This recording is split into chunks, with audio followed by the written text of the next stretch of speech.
Welcome to the Great Basin Fire Potential Briefing for Wednesday, September 25th. Today we will have an increase in winds as a trough and cold front move by to the north. So we will see southwest winds gusting between 30 and 40 miles per hour in a small area from western Nevada up into parts of Idaho, and breezy winds further east, which will gust between 20 and 30 miles per hour, although relative humidity will be decreasing in these areas. On Thursday, gusty winds will still remain above 30 or 35 miles per hour over central Idaho, with lighter winds and drier conditions on Friday. Otherwise, temperatures will remain 5 to 10 degrees above normal through this weekend. We've had no precipitation and lightning across the Great Basin over the last 24 hours. And Great Basin fire activity over the last 24 hours, we've seen 5 new fires for under an acre, but still some growth on our larger fires. Over the last 14 days, precipitation has really been confined to the northern and western areas of the Great Basin.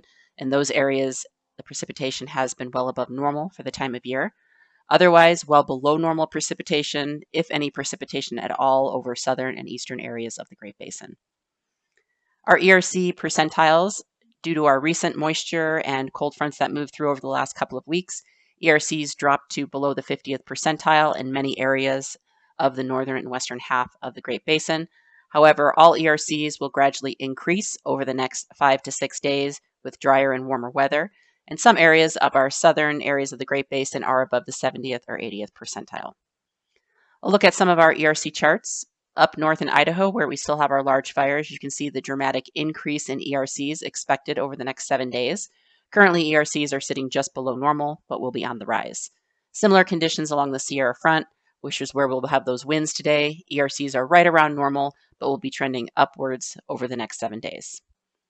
Our satellite image from this morning shows a strong ridge of high pressure dominating the Four Corners area and the Rockies.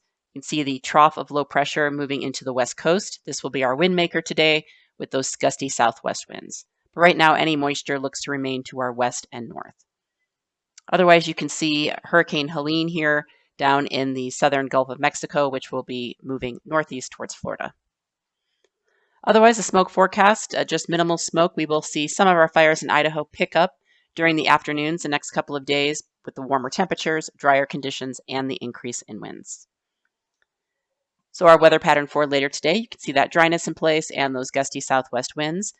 Our significant fire potential remains low across the Great Basin, even with these increase in winds just due to recent moisture, so we don't have any high risk, but I would anticipate our fires in Idaho to pick up, and if we pick up any new starts, especially in some of the lower elevations, those fires would take off during the afternoon. Otherwise, relative humidity will drop into the single digits in the far south and into the low to mid-teens over Nevada into southwest Idaho, which mirrors up with where our gusty winds will be located today. Even up into central Idaho, we will see those RHs drop below 20%. Temperatures will remain well above normal. These temperatures in Idaho are 10 degrees or more above normal in some areas, with highs in the low 90s in the valleys. Otherwise, further south in Nevada and Utah, we will see those temperatures about 5 to 8 degrees above normal. Precipitation today, again, much of that precipitation, which is limited with this cold front, will be in areas further north in the Idaho Panhandle and over into Oregon and Washington. May see some clouds brush our central Idaho mountains, but right now any shower activity should remain to the north. Otherwise, on Thursday, that trough swings to the northeast into the northern Rockies and Canada, and we see lighter winds overall in Nevada and Utah, but still some breezy winds as we are close to those areas of low pressure in central Idaho. Otherwise, significant fire potential remains low with no high risk.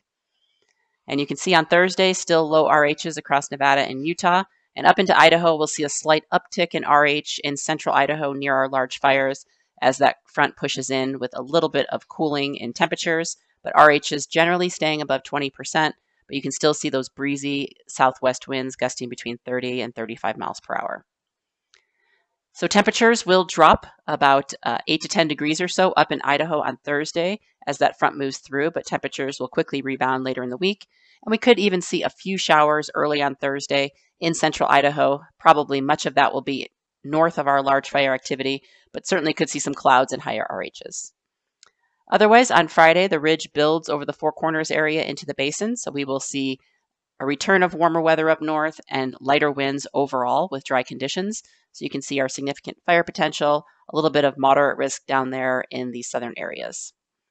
Otherwise, relative humidity remains about the same and just decreases a bit in Idaho as that front is well to the east with light winds. Temperatures, again, starting to rebound all the way back into the mid-80s again in central Idaho and remaining above normal further south with dry conditions. 3-day precipitation, as you can see, any showers are expected to remain to our north in the Idaho Panhandle, but we could get skirted with some clouds and maybe a few sprinkles in parts of the northern areas of the Payette. Otherwise, on Saturday, we will see another trough moving into the northwest coast for another increase in winds in some areas going into the Saturday-Sunday time period up in northern and western areas, but still no high risk as, again, these areas still haven't fully recovered.